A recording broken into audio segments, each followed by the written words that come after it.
Alright guys, my name is Ian and this is going to be my first video on the channel with my buddy Josh. And what I'm going to be showing you guys how to do today is a ball joint replacement on a 2003 to 2008 350Z. This will work on a 350Z and a G35. I did already do the other side, so these are the exact same no matter if you're doing the driver's side or the passenger side. It's going to be the same exact thing and it's going to give you the same exact fix. So I actually do recommend, if you guys did not do ball joints yet, to do them, especially if you are thinking about going with coilovers, because it drastically improves the feel of the front end of your car. So if you're gonna do coilovers or shocks or whatever, go ahead and do ball joints along with it. It's gonna make a world of a difference to how your car drives. So anyways, I'm gonna go ahead and get into the video. And so obviously the first thing I'm doing is putting the car in gear with the handbrake up. You want to make sure that you're good there so the car doesn't roll back when you have the front lifted up, because you have to lift up the whole front. You can't just lift up one side, since you have to move the steering wheel, and it wouldn't really be safe to have one wheel turn on the ground and one turn in the air. So you have to make sure that both sides are lifted up. And also it's a really good idea to have chocks in the back of your, just in case anything happens to you have these chocks here, so that way if that happens the car still won't roll back. Now it's important that you have both sides of the car jacked up the same height. For this job I'm going one notch right here. Now that the car's lifted up, you can start pulling the tire off. If you're using a torque wrench, then you should probably have done this with it on the ground, but I'm using an impact, so it's fine that it's in the air while I'm doing this. Now that's off, the next thing you guys are gonna have to do is rotate your wheel to the left, and then you will get easy access to take off all these bolts right here and the one that holds in the ball joint, and then you'll have access to the ball joint, which you can press out. So I'm gonna go ahead and turn this wheel and I'll be back. All right, so now I have the wheel turned and you can see we have tons of space to get this, everything. We can get everything. Now, all right, so the first bolt we're taking off is the sway bar. This is a 19 millimeter, exactly a 19 mil. This is a 19 mil right here. Fits on there perfect, so that's what we're gonna pull off first. To get this off, you are going to have to put a 19 millimeter torque wrench right here, and then you're gonna have to put a 19 millimeter wrench on the nut right there. You know, 19 millimeter wrench on there. And you're gonna have to go in opposite directions, swinging this one to loosen it, and then you swing the other one the way to tighten it.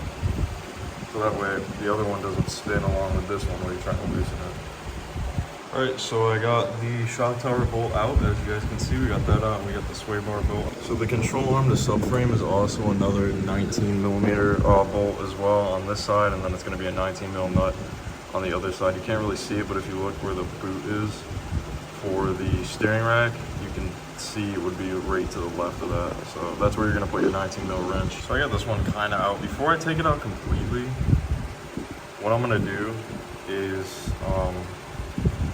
move to here and just get this nut out that's holding this to the ball joint. So I'm gonna go ahead and show you guys how to remove this cotter pin here. This right here was a nightmare for me last time, so we're gonna see what this does for me today. All right, so in my case, bolt times, I didn't really have to be gentle with this because I got a new one. So you can break these if you want, if you get one that has a new one. But all I do is just put these pliers around here and you just bend this thing. It's really hard to do with one hand, but you just bend it forward. You can even do it with your finger, but not as precisely, but you bend it forward like that, with these prongs. And then there's a little tab out in the back that you can put a pick in there and you'll just pull it out. So it should be that easy, but we'll see. All right, so as you can see, this one's giving me problems as well. I put my my pick in here and I push it back and it barely moves. So I am gonna put W40 in there, and I'm gonna try to compress these, but I'm not guaranteeing that's gonna work. So I might have to end up snipping the ends of these individually until finally it breaks through there. I also had to, at one point, I had to snip off the ends, and then I had to take this little flathead, and after these ends were snipped and it was flush with that, I put this in there and I just hammered it, and it actually let that piece come out. So you can do that as well. If this is giving you a hard time like it is for me, and you're like 10 minutes into it, I would just jump to snipping off these ends and putting until you can put a small flathead like this in there, and then just hammer the rest of it out. WD-40, hammer it out, it'll get out of there. And after hammering it a couple times for like 20 minutes, we've successfully gotten this thing out. Okay, so conveniently it seems pretty much everything here is a 19. This is a 19, this is a 19, this is a 19, and that was also a 19. So it seems like everything down here will come off with a 19 mil. So far a 21 and a 19 mil will get you this far, so that's great. So your impact is gonna fit perfectly on here, but the problem is because the control arm isn't jacked up like I was talking about before, this is simply just gonna spin in place. So what you have to do is you actually have to put a jack under this and lift it up just a little bit. And as you're doing that, lift it up a tiny bit, take your impact, try it again, lift it up more, try it again. Eventually you're gonna find a sweet spot where it's not gonna want to spin this nut, and it's actually just gonna completely come out of place. So for me this time I ended up having to go pretty much full lock on this jack, putting my impact on there, letting it, you know, go a couple times, and it eventually spun off. This is the bolt right here. I'm gonna put this so I know where this goes. All right, so I got that out. Now this whole ball or lower control arm will just fall out. You have to make sure you get this out though, so I'm gonna hammer that out and we'll see what happens. What I do in this situation when the sway bar doesn't want to come out is you lift it up, put it down a little bit. It'll eventually get to a point where it will be lined up and it'll want to come out. So, and then you just hammer it out from there. As you can see, we now have everything out. Complete easy access to this ball joint. You can press this thing out and press a new one in. And go ahead and do that now. The first thing you want to do is you want to make sure you get the snap ring off, and I'm going to show you guys what I do to get snap rings off. How to use them. You just want to get the teeth, I'm going to open them up a little bit. I squeeze them, get the teeth on there. You guys can see I got the teeth on there. Squeeze them, it opens it up, and then you just wiggle it off. I can't do this one-handed, but you get what I'm trying to say. It's coming off. And I got this one off, but you gotta be careful because, man, that thing flew off. So keep your eyes away from this, or wear some sort of eye protection, because that could be bad if this thing ended up flying into your face. All right, so we got the snap ring off in the other clip. So now I've already took the old ball joint off, and I've just set the new one in here. You can see it's not actually pressed in. But I'm gonna show you guys real quick how to set up the tool to actually take the ball joint out and how to set it up to put the new ball joint in. Since I didn't go over that, I just took that one out. So when you guys get your ball joint kit, you're gonna have all these things in here. The goal that we're trying to do is we're trying to get the bottom part of this C-clamp right there. We are trying to get that aligned right below here, because now this one isn't pressed all the way. Yours is gonna be down a little bit more. We're trying to get it right in there, so it's gonna press up on the bottom of there. And then on the top of this, well this, you're gonna have your impact on the bottom, it's gonna be moving this up, pushing that out. You're going to need a cup, which looks almost like a socket. And along with that cup on the top, you're gonna need your adapter, which is gonna connect to the top of this. So I'm gonna show you guys a setup for this. So by cup and adapter, what I mean is get one of these little cups that you got right here and find one that goes right around and it just hits the control arm, okay? It does not hit the shoulder. This is what the shoulder is right here. You see this little metal piece? That's the shoulder. If it's resting on the shoulder like that and it won't go anymore, then that's not good. You want one that goes around, and the reason why is because when the bottom of that presses up, it is gonna go through here. Now you also need something to prevent the top of the C-clamp right here. When you compress it, you need something that's gonna stop the top of that from pressing down on the stud, because that would be, not only would it squish the ball joint in place, but it would also, could possibly damage the ball joint itself. So what you guys wanna do is just go ahead and make sure that you have that top on there. And then you don't need anything for the bottom. You just compress the bottom and this ball joint will come right out. I do recommend putting WD-40 around there and it'll come out very easily for you guys. So I'm gonna show you the adapter setup that I'm gonna use too. So for the adapters, they look like this and they kind of just rest on top, and they have steps in them, so they will fit on there perfectly. You can find different ones. This one would still work. And all it's doing really is it's stopping, as you can see, kind of stopping the actual top of the clamp from, pressing down on here. Once this goes here, it's gonna really stop that from really putting direct force onto there. So your setup for removing it would be just like that. And then of course you would start hand tightening this down. And then after it's hand tightened down, you take your impact it off, it will slide right up. Pull all this out. Your ball joint might be stuck inside of this setup here, so you might have to like throw this on the ground or whack it with a hammer or something, but you'll have that off. And then you take your new ball joint and you simply put it into place by hand, and it will look something like this. And now I'm going to show you guys how I'm going to end up pressing this one in. This one's a little bit different from removing it. It's kind of just in reverse. We are using a different adapter as well because we have to get one that goes around the shoulder. So I'm going to show you guys my setup for this. So right here, I've been going through a couple of the cups. I'm using the Power Built 23-piece set. You can pick these up from Advance Auto. Yeah, that's where I got this from, Advance Auto. You can pick these up from Advance Auto, and they're actually really good kits. There's tons of adapters in here, so there's no way you can't find one that fits. And this is the one that I'm using. If you guys look at the kit yourself,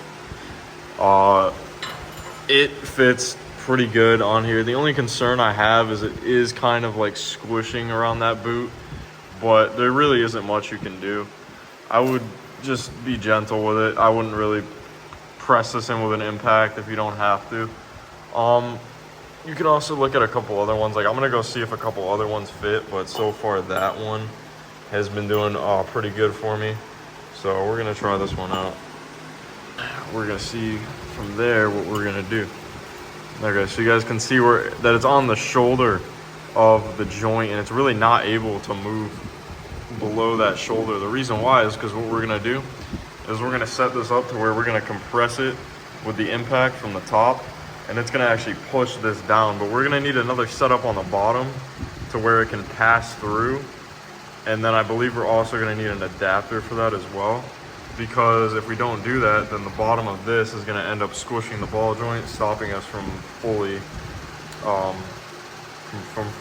seating the ball joint. So I'm gonna go ahead and find something that'll fit on the bottom for this too. So now for your bottom cup, basically same concept. This is gonna go on the bottom here. And it is going to prevent you from stopping this ball joint from, compressing completely. As you can see, the wall there's a huge diameter, and it's got a very thin wall. So it's gonna allow us to press this ball joint down without, you can see we got a ton of room on the knuckle itself. So it's gonna allow us to press this ball joint down without actually stopping it from completely pressing down. So this one seems like it's gonna work very well. So our setup for this is gonna be one of these little cups right here, and then it's gonna be this right here. This is actually the only one out of the entire 23-piece kit that works. So we're gonna have to make that work, and I think I can. So I'm gonna go ahead and set this up, and I'm gonna hand tighten it down, just hand tighten this little thing down, and then I'm gonna get back to you guys on that, and I'm gonna show you guys what the setup looks like when it's ready to be impacted down. Okay, so this is my setup right now. You guys can see I got it oriented to where the stud, bolt, whatever this is at the top.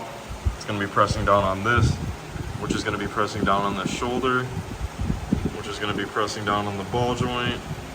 And this right here is going to allow the ball joint to pass through just enough so that way it can seat without ever hitting this. So this setup paired with a good torque wrench or brake bar. I've actually been using a makeshift breaker bar for this. Just a jack handle with a 1/2-inch wrench. This is a 22. Most of these C-clamps that they give you on these ball joints are 22. So I'm gonna do this first without the impact. All I'm doing is just tightening this down. I'm gonna do this first without the impact, and I'm gonna update you guys and let you know if I need an impact or not. So, but I should not need an impact to do this. All right, guys, so my setup on the top worked. I don't know if I showed you. So to know you have it in place is you just keep an eye on this lip as you're pressing it down. Then it's gonna you're gonna see the lip is gonna come in contact with the knuckle, and it's gonna start becoming really hard to do it. Snug it up at that point, and then just leave it there, and then pull it off, and you guys should be good. So this ball joint is completely seated. Check the boot, make sure you didn't rip it in the process. I didn't rip it, so we're good. And then the bottom of it should have the area for the snap ring. And then we're gonna do everything that we just did with bolting everything on in reverse order, and then we are going to be done with this car finally. I had to get a ride to work today because that tool right there did not put the ball joint back on, so I'm glad to be able to get my car back up. So another tip, I found it a million times easier to put the old snap ring on. So if you guys still have your old snap ring, put it on.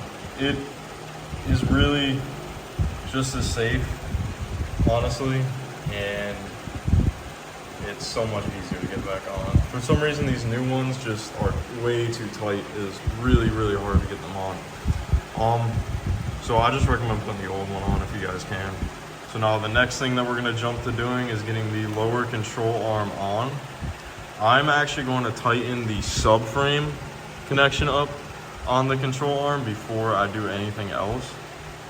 That way it'll be hanging from there and we can move it like that. And then from there we can figure out what we're gonna do. I think I'm gonna connect the sway bar first because that thing is stubborn. It likes to, like, if you connect everything else, it will never line up. So I think I'm gonna do that, and then I'm gonna do a sway bar, and then we're gonna line everything else up.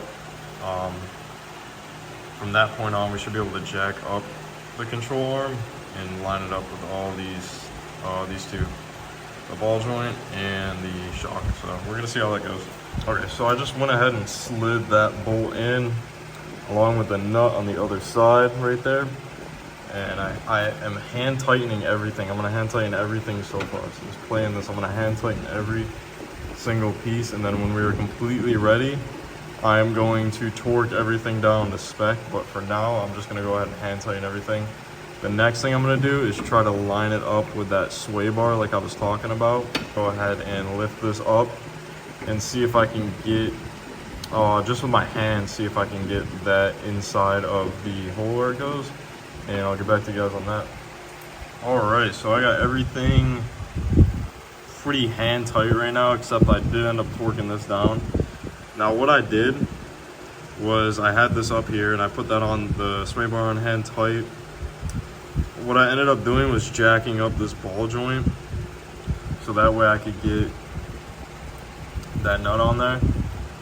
Before I put this cotter pin in and call it a day, I'm gonna try to get this shock to line up because it wasn't lining up. I'm gonna see if I can hammer it up or something. I don't know why it's not lining up. I hope it's, I don't know if I don't have to take all this apart and then spin it or something, but we're gonna see what I can do. But right now where I'm at, got that bolt on, and that bolt on. These are all hand tight except for this one's torqued down. So I'm gonna try to get this on, and then if this is on, then we're good to keep going. Otherwise, I'm gonna have to backtrack here. So let's see. All right, guys. So I ran through everything, torqued it down. We got this torqued down, that torqued down, and that. and that is torqued down as well. Now we just have to put our cotter pin on there. All right, guys, so I got everything back together. I'm gonna go ahead and make sure this wheel is torqued down, but we're all on the ground, and hopefully this car will ride a lot better, because doing that passenger ball joint changed a lot. Hopefully this one right here is gonna also do a lot as well. I'm hoping, so I will keep you guys updated. All right, guys, so that's it for the ball joint replacement on the 2003 to 2008 350Z and G35. If the video helped you guys out, just go ahead and leave a comment. That's really the most thing that's going to be beneficial to us right now is comments. We want to hear what you guys think about the channel. I want to hear what you guys think about how I do, and of course Josh wants to hear too about how he's doing as well. So if this video was helpful to you guys, leave a comment. And I do have a couple other videos coming up, ideas of videos, a lot of stuff I gotta do to this car. I gotta do a lot of stuff to this car. So I'm gonna make a lot of videos on it. The next one that's coming up is gonna be the CV axle and wheel hub, which is basically gonna be the same thing. If you guys were upgrading your CV and wheel hub to like the 370, it's gonna basically be the same thing. It'll cover that as well. So if you're thinking of doing that, I got a video coming up for that, because I came up with a couple good tips for that. I already did one side, but of course I procrastinated the other side because it doesn't really need to be done, but I'm just doing it because not only is it a video idea, but also I should have both sides symmetrical, you know, and not mismatched. So yeah, that's the next video idea that's coming up. Other than that, I hope the video helped you guys out.